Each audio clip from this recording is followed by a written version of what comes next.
Welcome to another episode of Kickish. Today we have my girl Aleya Willis with me. Thank you so much for coming. Yay! Yay!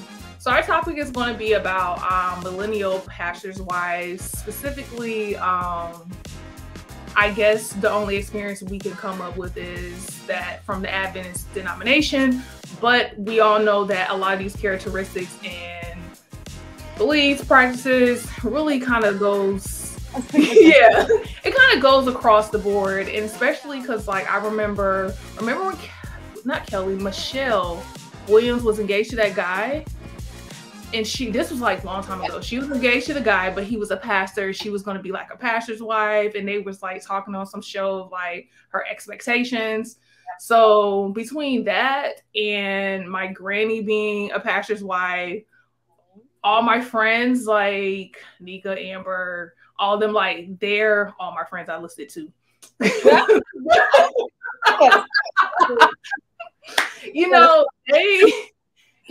growing up as like pastors' kids, PKs, but them actually watching too. I got you another friend, Tamia. Tamia, oh yeah. Sorry, Tamia. Sorry, Tamia. Sorry.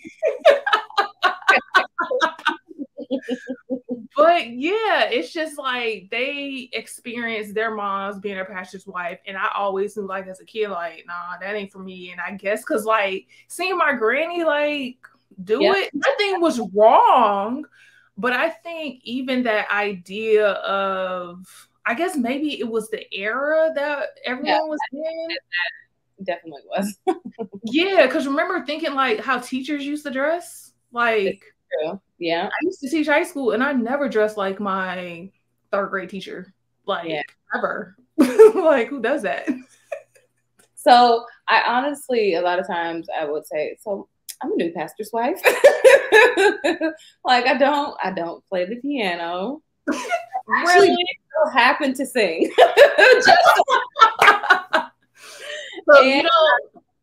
And naturally, I'm just good with kids. I mean, because like that's everybody I know. And honestly, Aleya, when I was at Oakwood OU, I was a biology major. As you see, that didn't really work out. But I was a biology major. I graduated though. Just a gateway, that's all. I got my degree. But I remember one day in class, they were like, if you are interested in talking to someone, and this was one of my teachers, I can't remember who, but she was explaining like which majors go well with each other as far as like dating. And it was like biology majors and theology majors do not mix well because pastors have to move around. Okay. Like, and as a doctor, you don't just move around hospitals. It doesn't work like that. That's why. Traveling professional. But anywho, go ahead. Yeah, exactly. But see, at that time, that wasn't brought up. Like, hey, you can be a traveling, medical professional and all that different stuff. That wasn't explained. But they were just saying the best fit. And I think because of just historically how maybe that's how they thought best paired together is a teacher. So they were saying everybody in the educational field, hey, theology major. Exactly. And you also know like the pressure that, well, from what I've heard, so I can't say that it's 100% true, but I've heard from many theology majors, they would like for you to, select a wife and, have a family, I guess to not have so much temptation when you are pastoring. And so I would really I started to see that after my teacher said that, I was like, yo, that I understand, the mentality of why it will be teachers. But yeah. And that was another thing. My mom would tell me stories about how they used to have to move all the time. And I was like, nope. So not I. That has been the case for us. You said that has been the case? Has been the case for us. So also, I'm not a teacher, but I'm teacher adjacent. I was just about to ask, be like, so are you a teacher? It just so happened to work out that way. I'm actually a school counselor. I don't know. It's just like a lot of qualities that stereotypically would have.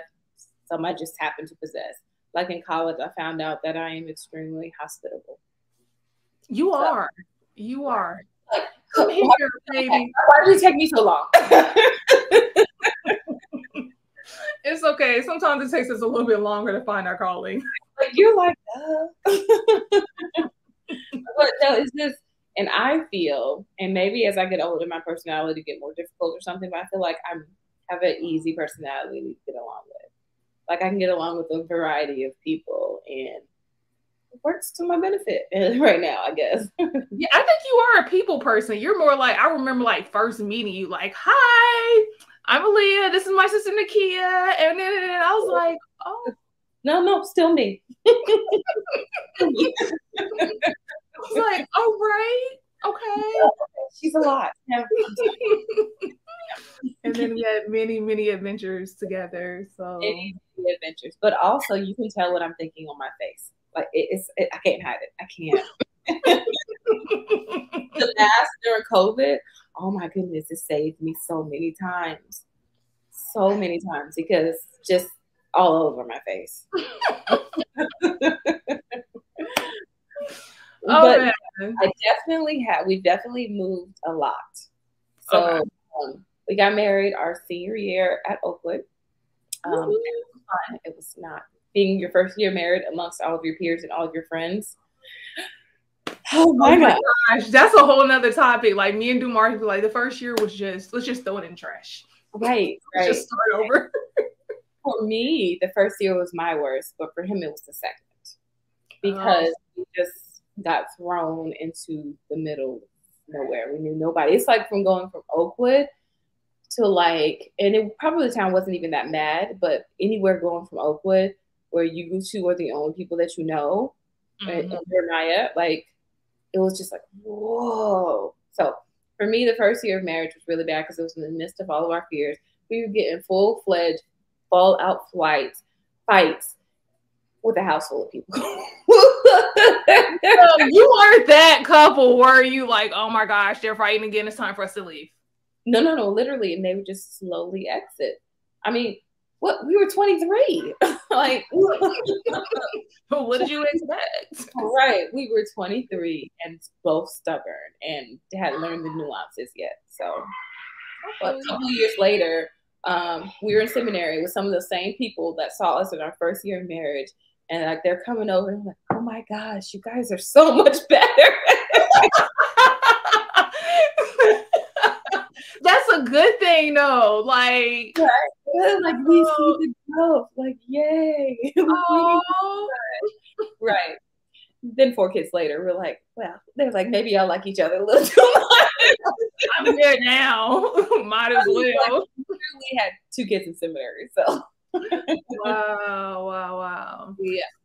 So my question is, so you saying that you got married your last year of college. Did you know, like going in, like, okay, yo, I like dude. He a theology major. He gonna stick with this. Is this what I really want to do with my life? Or it occurred to me for him, bro. It never occurred to you? Okay. Oh, it occurred to him. That was, he was focused. Like we started talking our freshman year, and then over Christmas break is when, you know, all of these random deep questions come out. Like, we're not 19 or 18. Like all these questions like about future and goals and, you know, all of this comes out. Like we're not 18. And it's definitely aligned. Like we both wanted the same thing, like our values, our morals, even our sense of humor. Like it pretty much all aligned. And I was like, I'm 18. Let's pump the brakes. I'm 18. Yeah. But he brought it up there. Like, do you see yourself as a pastor's wife? Like, we're 18. Like, we're not even talking. But what? He put it out there. If you know that, you know he's gonna. Yeah. But I guess you got to make sure, you know, you ain't getting like a thought for a pastor's wife, because that ain't gonna really work out. A little thought, just a little bit. Just a little, but no, you don't actually want like the full blown. No. You want the baby behind closed doors. Exactly. Exactly. Not the ones that the church people are whispering about. Right. But yeah, so he asked me freshman year. I was like, sure, why not? I mean, because my experience wasn't the same as yours. Okay. Like, I didn't know a lot of pastors' wives. I didn't grow up with it and in and out. And that wasn't my experience. So I was like, yes, why not? Okay. I know for me, I didn't know like a lot of things that I really wanted, but I knew specific things that I did not want. One was to be a teacher. Okay. And number two was to be a pastor's wife. Literally, those were my top two things in life. I never wanted to be, but you know how they always say you never want to do stuff and then things happen. So I'm like trying to like whisper that, like, no. Right. I mean, a teacher. Exactly. So I already checked off. I was a teacher. Dang it. Okay. Is this next? Looking at Mark like, don't I know, like, sometimes he be talking. I'm like, yo, you got a whole word. You got a whole word for the congregation, man. Oh man. So, here's another question. So, one of my questions is, I have a friend. Actually, well, I told you my friends, 3 friends. No, 2. You forgot one. That's all right.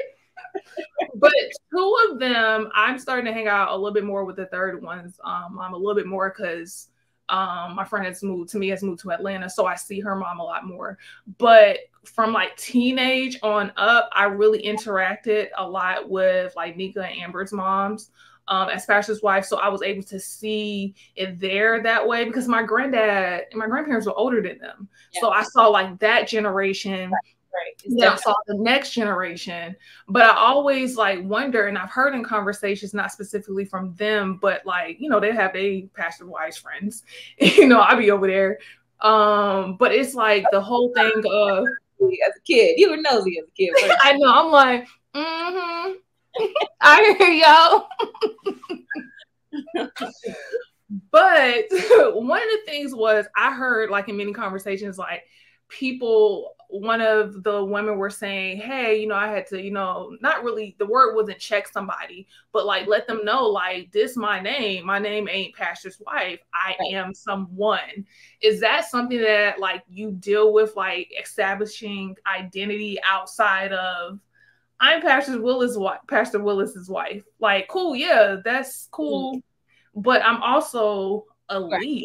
Like, I got my own thing going on too. Yeah. No, definitely still. And I feel like it's a constant thing, especially because he moves churches or people come in new or all of that. So, I mean, and then this was my way of just telling them, like, they would come and they would introduce themselves like Sister First Lady, Sister this. I was like, Aleya's fine. Or yeah. Okay. Because it's crazy, like, especially like once you get married, then everybody all of a sudden wants to like call you Mrs. and all that stuff like that. Like, I have 2 people, we have some contractors who be like, hello, Mrs. Dumars. I was like, Constance is A-okay. Yeah. We can rock with that. And I guess I know I would feel that way as well if people always address me as like the engineer's wife. Like the engineer's wife, like. But I also, and I've grown in this, I've also grown because I am in the South, and somebody was explaining to me that it is like when you say First Lady or something like that, it's a sign of respect. Oh, okay. See, okay. Like, I guess. All right. Okay. That's fine. So they want to make sure, you know, they put the respect on my name. Okay, I guess I could see that, but yeah, okay, I'll let them have that. But like, yeah, First Lady, like you can say, "Oh, the First Lady, Aleya," you know. Right. But sometimes I do whisper to them, I'm like, "You do know my name, right?" That is you too. I can see you doing it. Like, hey, I'm here. I'm like, I'm not about to get offended, but it is Aleya. That's fine. Okay. And then I'm used to call Mrs. Willis at work, so. Oh, okay. So you still have, you know, boundaries, you know, I guess. Right, I guess. You can call me Aleya, though. That's fine. Yay! Because I will always call you Aleya. But if I call your job, I'm going to be like, I need to speak to Mrs. Willis. Okay. If I call the church, I'm like, I need to speak to the First Lady right now. really person. They can be like, right. But yeah, so I know you from high school. I mean, I don't know you before high school, but I know you from high school. So I feel like I've seen, and just same with you, you've seen me in different ways. You know, we went to Daytona. We went to.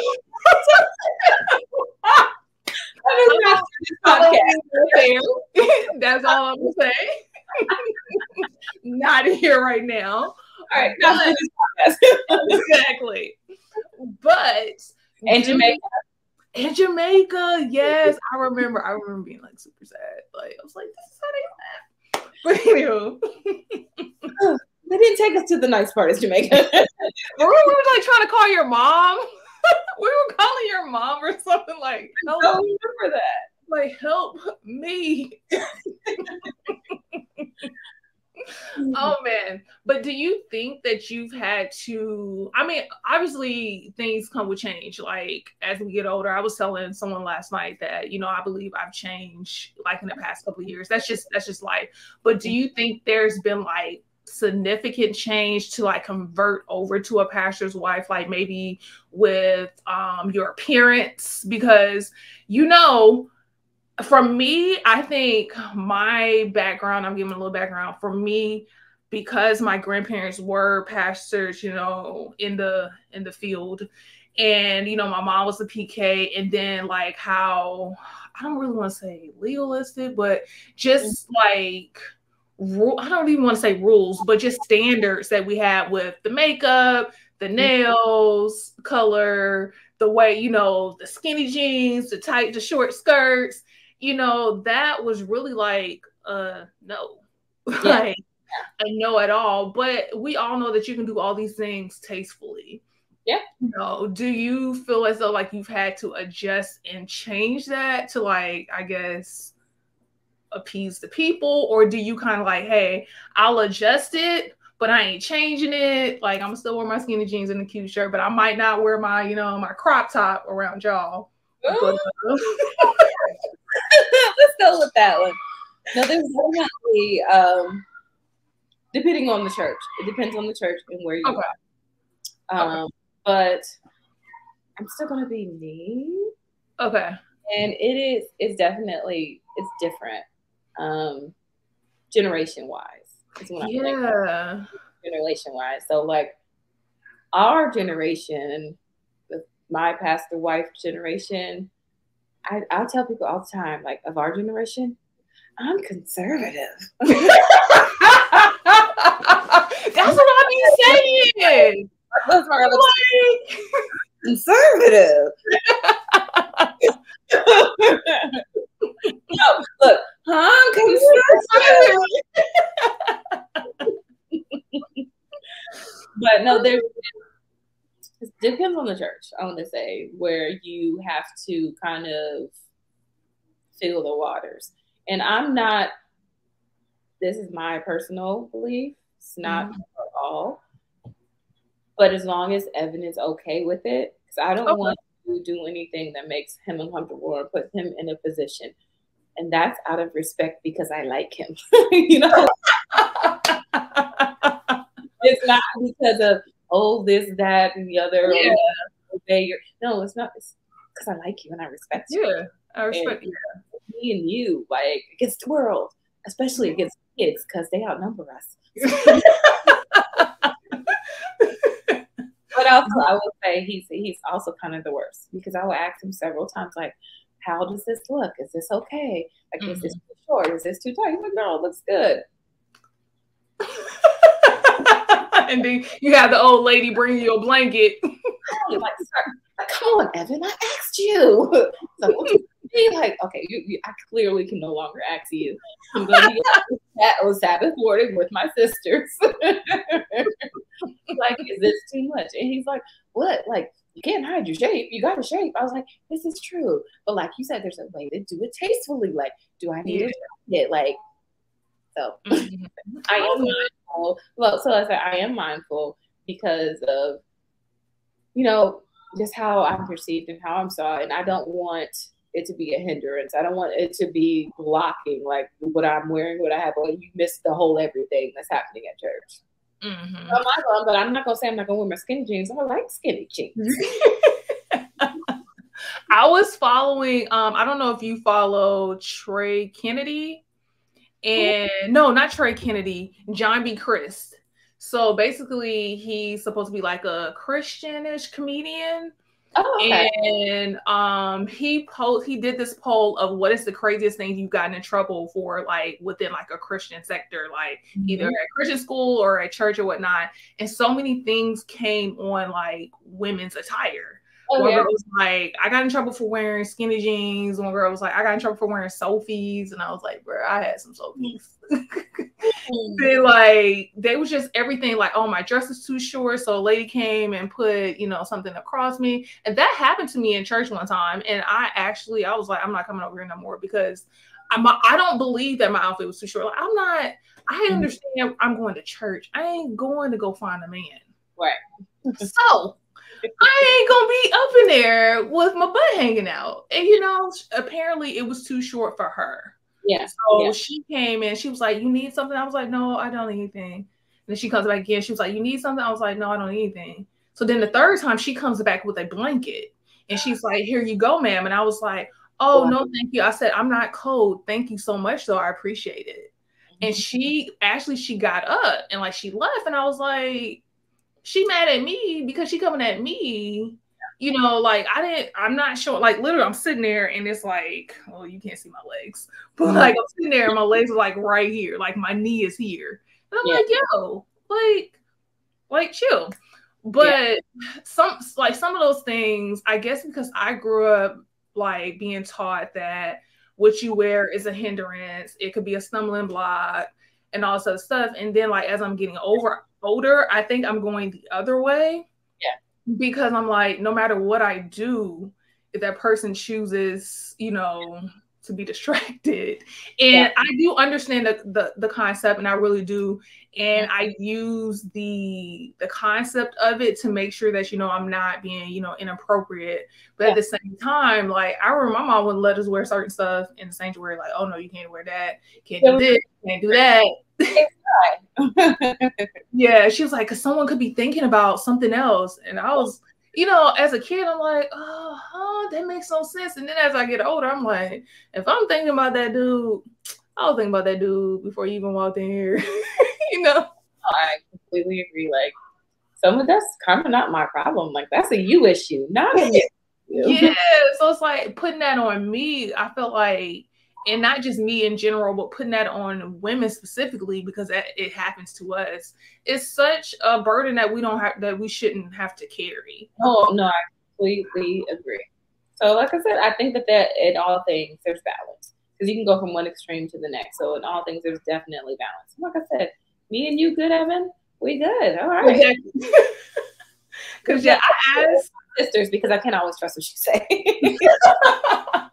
But I understand that because my mom works, you know, within the church, and there's just some things like if I go see her at work, or if I know I'm around some people that I know that she works, like I don't want them to ever be like, oh, we saw Constance, she had on some earrings, or oh, we saw Constance, she had on some booty shorts, or oh, like honestly, there's nothing I can do about just like being myself as far as like what they're going to say, because people going to say whenever they want to say stuff.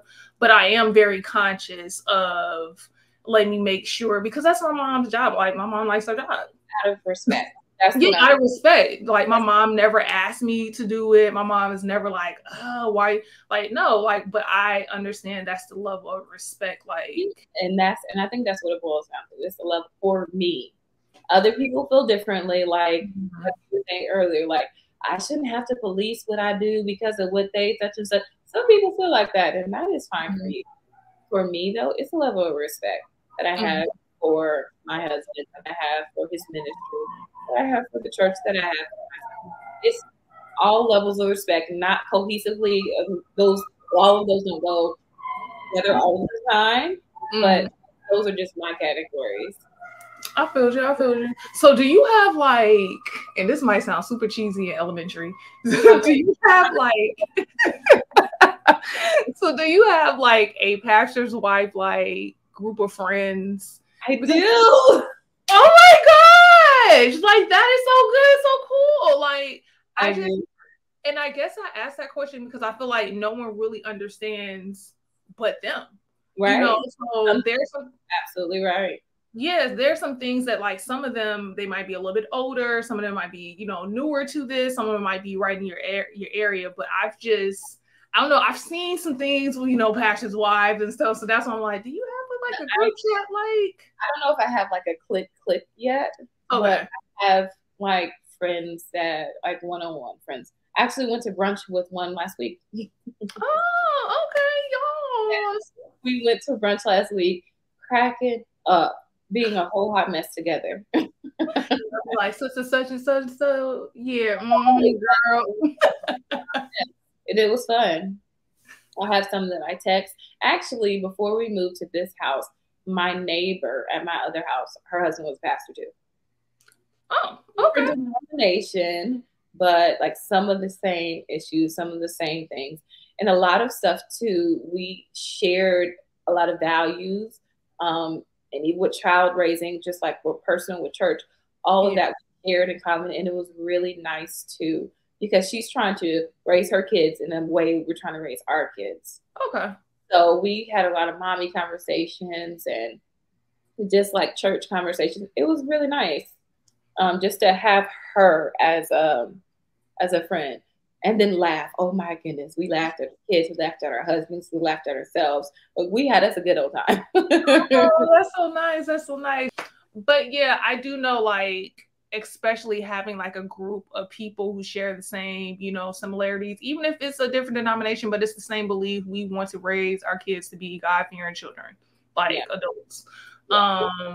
And I say that, especially, I read this article where it was talking about why Black women friendships matter.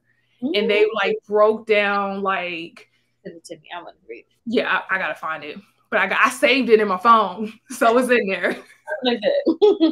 But yeah, it was saying to find people who are like-minded, share the same beliefs, and even cultures is very, very important. So there was like, having girlfriends matter, but having like for a Black woman friendship like type group is like extremely important. And I guess I use that context and that idea when it comes to like different areas of your life. So for one area, you're a pastor's wife, having, you know, that group of someone who's like, yeah, man, I get it. Mm-hmm.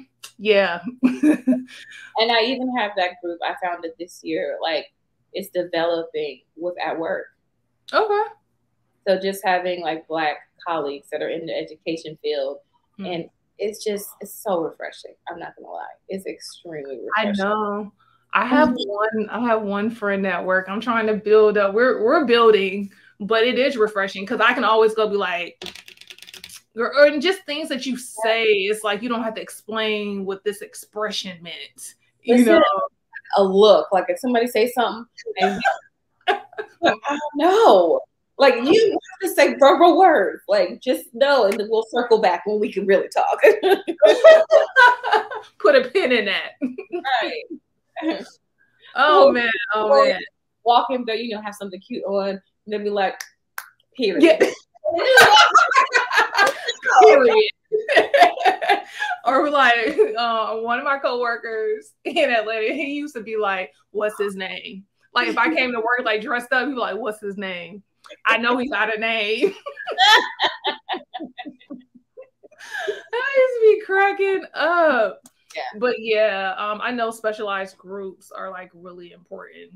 Definitely so. But I have another question. So I'm gonna tell you a story, and then my question is going to stem up a story. So my mom used to tell me that she, growing up, because you know, being in PK, everybody know who you are. Like they do it. Like that's such and such shout for no, they just know. So she said she would do something, be minding her business or whatever. By the time she got home, her mama was standing there like, I've been waiting on you. Oh no. Like because she knew what had occurred because some church member had already called her to say, oh, your kid was this, and this is this. So like, do you feel that your kids have a spotlight on them because of who your husband is? And like, they're not judged, like maybe they're not judged as fair as the other kids, you know. So they have a spotlight on them for sure, but for several reasons. Number one, they are 4. You can't miss 4 boys. They are 4, and they're 4 boys. So they just automatically have that spotlight because they're 4 boys, and their dad's a pastor. And and what I found, because they're still pretty young, my kids, like my youngest is 6. So, and we've been at this church, what, 2 or 3 years? So they're still pretty young. So they haven't necessarily seen unfairness yet.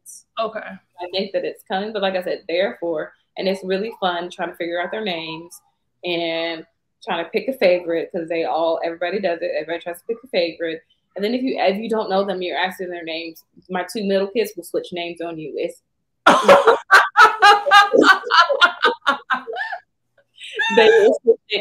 they're similar in height. They're brothers, so they look alike. Like, yeah. See, I witnessed it. It is funny. Wow. And so they'll say, James, like, no, I'm John. And then they confuse the people, and they both do it, and it's hilarious. Oh, wow. That's so crazy.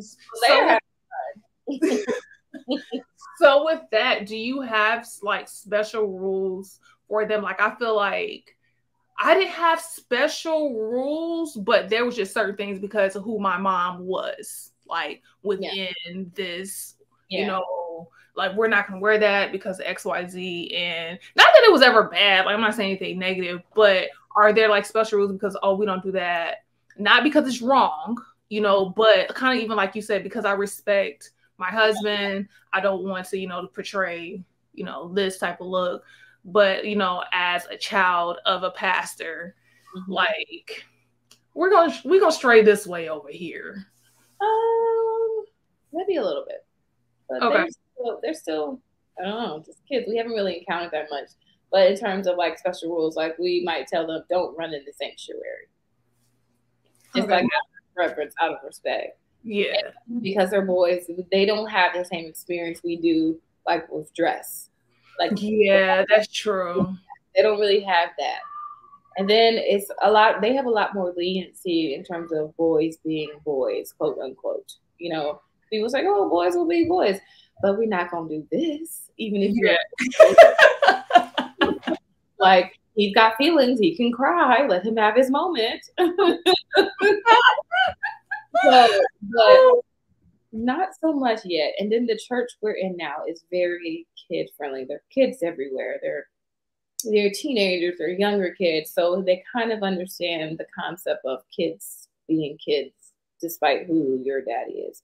But we also do have that conversation. And even in my household where we wasn't pastor near sight, I guess, it was like, what we say home, some things you just cannot say out there, you know, like it's home business. So we literally have to have a conversation in our church this morning, like, this is home business. Like, we all in this car know that this is a joke, but you can't say that out there.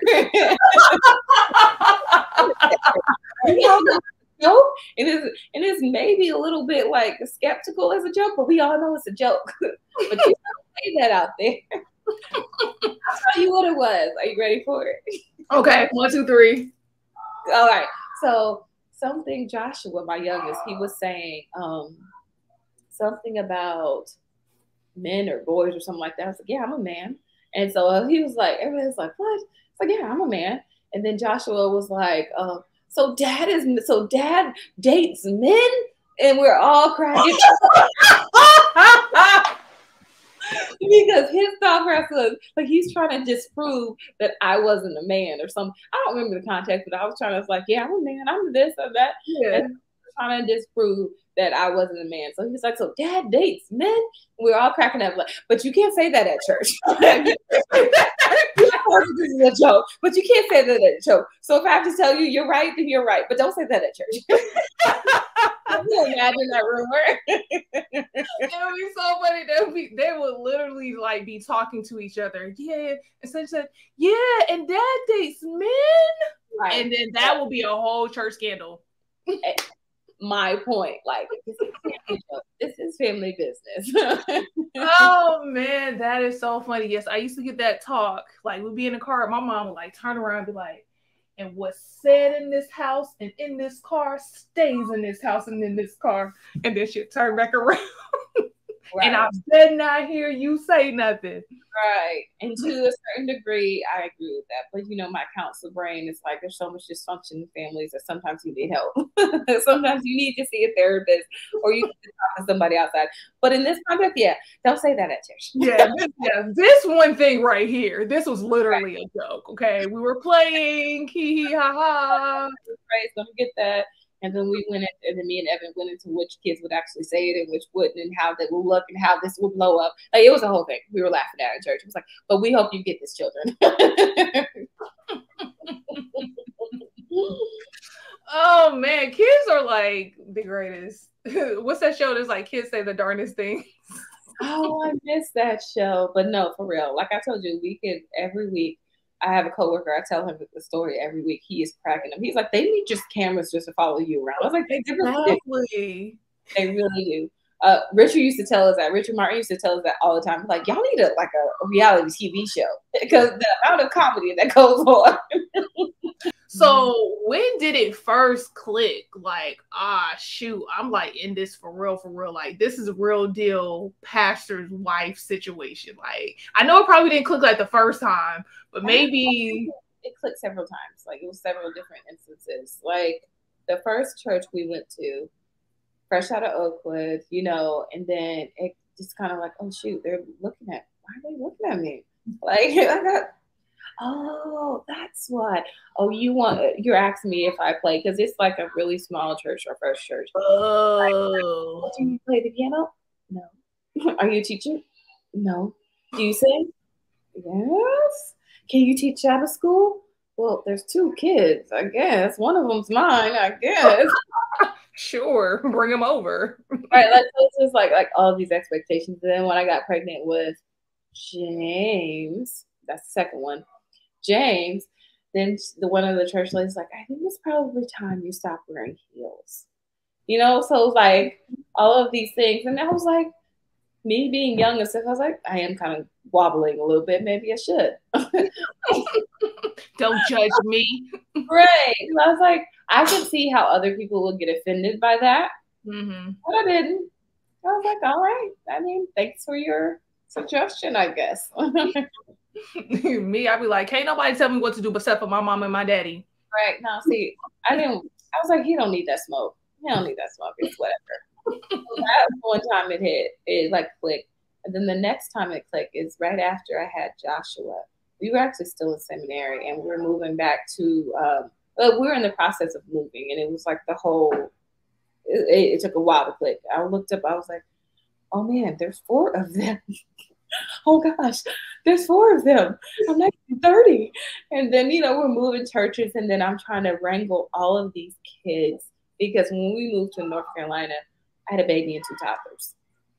So I'm trying to wrangle all these kids, and I'm seeing like all of this, like he's having to go here. You can't help me with all these kids you help me get because you got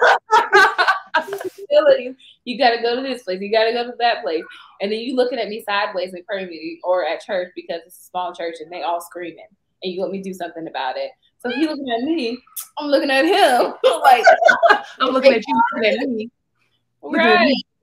Like we having this whole eye conversation from the pulpit.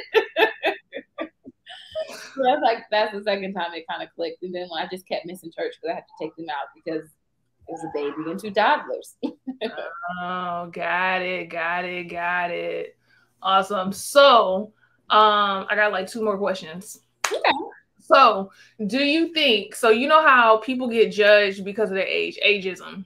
So, I have 2 of my friends who are doctors, and they've made comments about or telling me stories about them walking into the room with a patient. The patient's like, "Oh no, you too young. You know, you can't serve me." You know, and I'm like, "Yo, you want to live or not? Right. Like, what's up?" Me. So do you think like that has like happened to you as far as coming into a church, especially like a well-established church? Like we've been here all of our lives. Our granddaddies built this church, you know, and then you come in here a spring chicken, like, bam, yes, I know you like my dress. Right.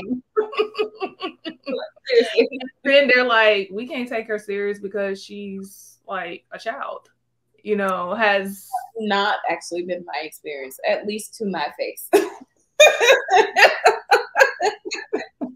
You don't know what she doing, but we ain't gonna tell her though. Right, at least not to my face. Because again, I'm intentional about talking to everybody.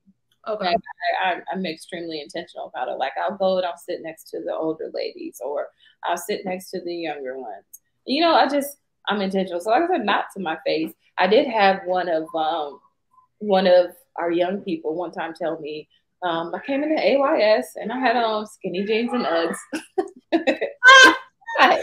And then she was just like, I've never like you're like young. Like we never had a pastor wife. Like you have on Uggs. I was like, is that bad? Yeah. I was like, I think I was barely in my 30s. I was like, I'm 31 or 2 or whatever, you know. Like I like Uggs too. I'm like, that's healthy.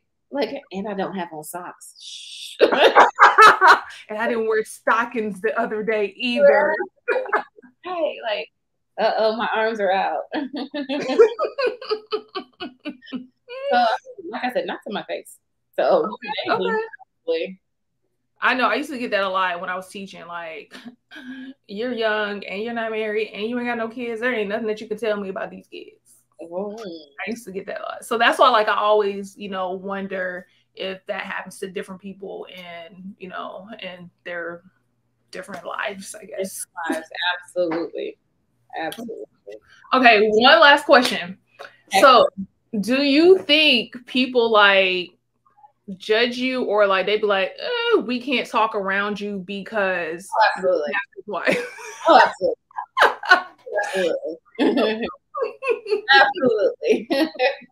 Like they'll be having a conversation and then you come around and be like, the Lord has shown up good. Well, that's not to that extreme, but definitely. And they will literally say, oh, I can't say that around you because you're a pastor's wife, or you're that, or whatever. Or they'll catch themselves missing. It's like, oh, I can't say that. I'm like, do you want to? I'm not your judge. I'm not God. I'm not your judge. So, and then, or they'll like have a whole string of curse words. I'm like, oops. I'm like, that's on you. That's not because I'm here. So, but no, absolutely. That's happens quite often, actually. And even with Evan, it happens with him as well. Like they'll hear he's pastor and they'll just censor themselves. And it's actually sometimes kind of funny to hear people try to censor themselves. Oh man. Hey, what is like one thing that you just wish people knew about you, like as a pastor's wife within that arena? Like not just in life, but like maybe like, hey, I'm actually a really cool person. You don't have to be scared. Like for me, that would be me. Like you don't have to like. Well, that's because you're an introvert. That is true. I mean, like I don't like dislike people. I just like to be by myself. Listen, I am starting to like to be by myself the older I get. The older I get, the more and more I'm liking to be by myself. Well, let's see. One thing that I want you to know about Aleya. No. That question. I mean, we know you already wear Uggs with no socks and skinny jeans. Right. No socks and skinny jeans. We know that people can talk freely around you. Like that's between you and God. You got to get that together. Right. And then also by my profession, like I'm a counselor. You should be able to feel comfortable talking to me. Okay, that is true. And I think that I do give that vibe off. Oh my goodness, can you hear them? They are so loud. I bought them a double hoop basketball game like at Dave and Buster's so they can like. Oh, that's so cool. Yeah, it is. I mean, their daddy likes it as well. So that's I would like it. Right? That's why all of this noise is happening. I don't know if you can hear it, but I'm like, shut up. She tells her kids to shut up. I'm just. And I tell them to stop being jerks too. That was a jerk. Don't do that. That's something my granny would never say, at least not out loud. No. My granny would, it's just, it's totally, I look at like pastors' wives now and I'm like, this is not like what was ingrained in my brain. And so that's why, like, when I reached out, I was like, I would like to hear, your point of view on it, because it's totally, but I know times change and things change. Because even my sister, who was in her 40s, she was telling me, I think I had on lipstick and I had like purple nails or something. And she's like, we could never do that. We could never wear lipstick and purple nails and this, that, and the other. When I was Adventist, because she's not anymore, I was just like, oh, okay. Yeah, it's so different. I'm a new pastor's wife. So, I don't know. I just pretty much let you know what I need to let you know about. That is true. You're pretty direct. My name is Aleya. I also need you to know I need my space. And I don't know if that's just me being pastor's wife or me just being older or being more me. Like, sometimes I need space. Right. Are you like, I know I said it was the last question, but I just thought about this. Are you like that super involved pastor's wife? The one that's like, all right, I'm leading this and I'm going to do this. I'm going to do this. Girl, I'm trying not to. But your friend be pulling me into all kinds of stuff. Like, he knows my talents, so he pulls me in. I was like, yeah, my wife can do it. Aleya, hey, I'm going to need you. So wait, what is happening? Wait, what? Like, this whole, he had an evangelism series, summer. No, it was at the beginning of the year. So it was like August or September. I don't know. He had one, and then he recruited me to do the children's evangelism series, right, to coincide with his adult one. This is the second time he's done this to me. Second time. I want to tell him. No, I'm not going to say no to God and kids. I know, right? Oh, man. And he pulls me in. He knows my talents. He pulls me into stuff. And I decided to say no to stuff more often. Okay. So I try not to be involved. Like, I just want to chill, sir. But he knows I like him, so. She gonna do it for me. Don't worry about it. But your wife just said, no, she's not going to. She gonna do it. She work on him. I got this. Don't worry about this. All right.